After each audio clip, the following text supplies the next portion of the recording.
Hi everyone, in front of me I've got Google Pixel 8 and let me share with you how to reset network preferences on this device.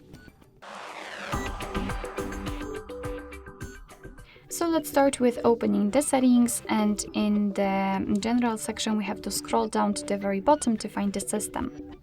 Now let's scroll down and find the reset options at the bottom of the list, and as you can see here we've got actually two different options which are connected with the network settings. So basically here we've got those for mobile network settings and here for Bluetooth and Wi-Fi, so they are divided.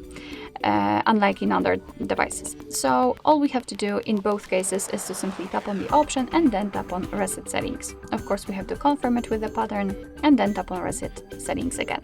Here we've got the information, which is cool, and the same situation with the Bluetooth and Wi-Fi. If you want to also reset this option, simply tap on it and tap on reset, and as you can see we've got the information again that we just successfully reset network settings.